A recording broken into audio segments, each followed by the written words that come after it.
Hey guys, j'espère que vous allez bien par la grâce de Dieu. Déjà, si vous suivez cette vidéo, nous sommes un 26 octobre 2020 et c'est mon Happy Birthday!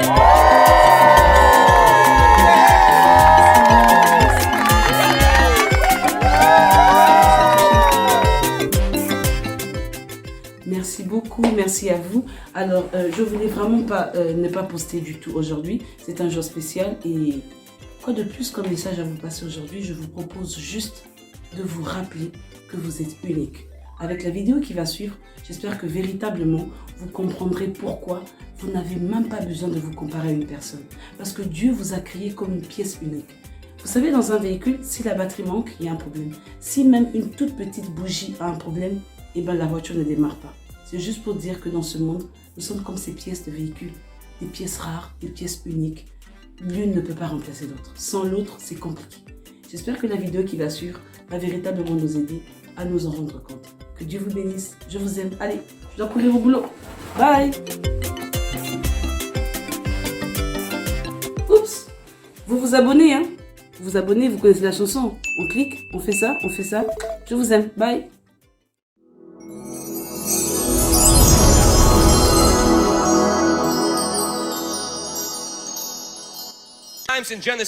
Dans les chapitres 1 et 2 de la Bible, dans les livres de Genèse, la Bible parle beaucoup de selon leur espèce, en parlant de la végétation et des animaux. Mais toi et moi, nous n'avons pas été créés selon leur espèce, mais selon l'espèce de Dieu. Tu portes l'image et la ressemblance de Christ. Tu portes cette image. C'est pourquoi lorsqu'ils ont emmené une pièce d'argent à Jésus, ils ont dit, Jésus, devrions-nous payer la taxe? Qu'est-ce qu'il a fait? Il a regardé, il a posé la question, l'image de qui s'y trouve? Ils ont dit César. Alors Jésus a dit, donnez à César, parce que son image s'y trouve. Alors quand moi je te regarde, je vois l'image de Dieu. Alors tu appartiens à Dieu. Tu n'appartiens pas au péché. Tu n'appartiens pas au diable. Tu n'appartiens pas à un patron. Non, tu appartiens à Dieu, parce que l'image de Dieu est sur toi. Allez, que quelqu'un crie, pousse des cris de joie à l'Éternel. Si tu te sens sale, c'est parce que tu as laissé ton corps être ta fondation. Alors, certains d'entre nous, des fois tu marches et tu te sens bien. Pas parce que tu sais qui tu es en Christ, non. C'est parce que tu comptes sur tes biceps, tu comptes sur tes hanches, parce que tu es belle. Mais je veux te dire de faire attention, parce qu'après l'âge de 40 ans, peu importe comment tu t'es gardé en forme, il y aura toujours une jeune femme qui aura l'air plus belle que toi. Et il y aura toujours quelqu'un, un jeune frère, qui paraîtra plus beau que toi.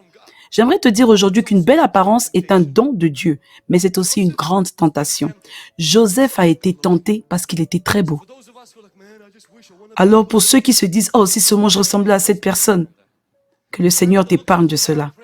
Peu importe l'apparence que tu as, rends grâce à Dieu pour ça. Alors ça, c'est quelque chose de pas trop bien que je vais dire, mais j'avais l'habitude de le dire. Je disais souvent que l'une des raisons pour laquelle je suis restée vierge jusqu'à l'âge de 24 ans, c'est parce que j'étais pas beau. Ah, tu peux te moquer de moi, hein, c'est un peu amusant ce que je dis, mais bon. Et quand j'étais plus jeune, je me disais si seulement je pouvais ressembler à cet homme. Mais en grandissant, j'ai réalisé une chose. Tu sais, tu n'as pas besoin d'avoir la meilleure apparence pour épouser une belle femme. Non. En parlant d'hommes, la plupart des femmes flirtent seulement avec les beaux hommes, mais elles ne sortent pas avec. Parce que les femmes cherchent quelqu'un qui a quelque chose dans le cerveau et quelque chose dans le portefeuille.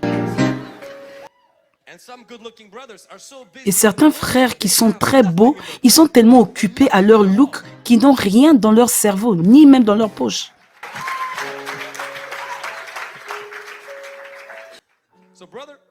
Alors, frère, si jamais dans ton jardin, tu as un arbre qui te dit que tu n'es pas beau, ne laisse pas que cet arbre puisse te définir et t'empêcher de travailler dur dans ta carrière. Ne crois pas en ce mensonge. Que tu n'es pas beau par rapport à tel frère, du coup tu ne te marieras jamais, tu n'auras pas une grande vie. Tout ça, c'est un mensonge tiré tout droit de l'enfer. Tu dois refuser de manger de l'arbre de ton apparence. Une belle apparence, écoutez-moi très bien, ne me comprenez pas mal, c'est un don de Dieu. Tu dois manger, tu dois prendre soin de ton corps, tu dois boire beaucoup d'eau, tu dois manger des protéines, tu dois faire de ton mieux d'avoir une belle apparence. Mais La belle apparence n'est pas la fondation sur laquelle il faut bâtir ton identité. Tu ne peux pas changer l'arbre qui se trouve dans ton jardin, mais tu es responsable de ne pas manger de cet arbre. Vous savez, l'une des choses que j'avais souvent, c'est que je ne peux pas. J'ai eu 2 opérations avec mes yeux. Pas parce que je ne pouvais pas voir, mais j'essayais d'arranger. Mes parents, tout le monde à la maison met des lunettes. Tout le monde met des lunettes. Moi, j'ai eu 2 opérations des yeux pour arranger mes yeux. Alors, j'ai pas de problème avec la vision. Mais les 2 chirurgies que j'ai eues, c'était juste pour améliorer mon apparence. Il y a une 3e que j'ai dû annuler parce que le chirurgien m'a dit que s'il faisait cette opération-là dans mes yeux, j'allais commencer à dormir avec un œil qui reste ouvert. Là, je me suis dit, ah non, je vais quand même pas ressembler à ça, ça fait peur, dormir avec un œil ouvert. Alors, j'ai annulé cette 3e opération. Je peux te dire une chose, c'est que les chirurgies n'enlève jamais l'insécurité. Ça ne guérit pas l'insécurité, non. Ce qui guérit l'insécurité, c'est de manger du fruit de jardin. Il y a un arbre dans ton jardin qui s'appelle l'arbre de la vie. Il te dit que tu es juste, que tu as été merveilleusement créé, que tu es beau. Il y a un autre arbre qui te dit que Christ est mort pour toi parce que le sang de Jésus a coulé pour toi.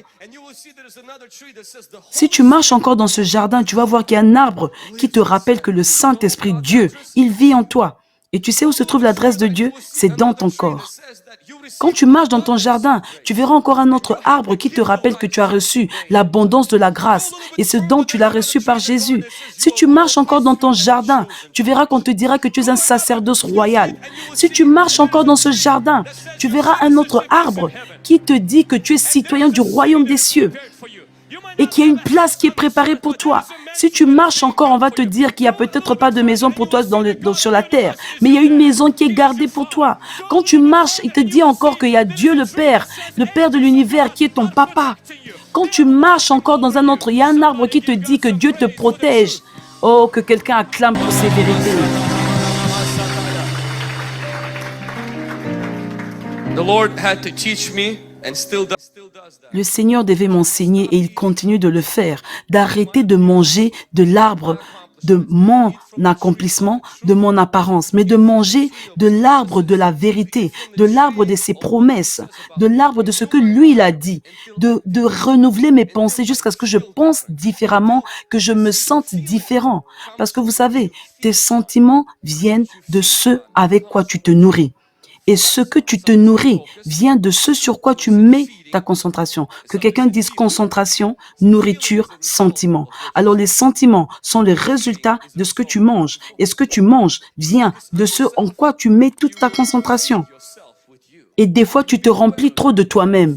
Tu manges trop sur toi-même. Du coup, tu te sens inférieur ou supérieur. Mais quand toi, tu manges venant de la parole de Dieu, quelque chose commence à changer. Que Dieu vous bénisse.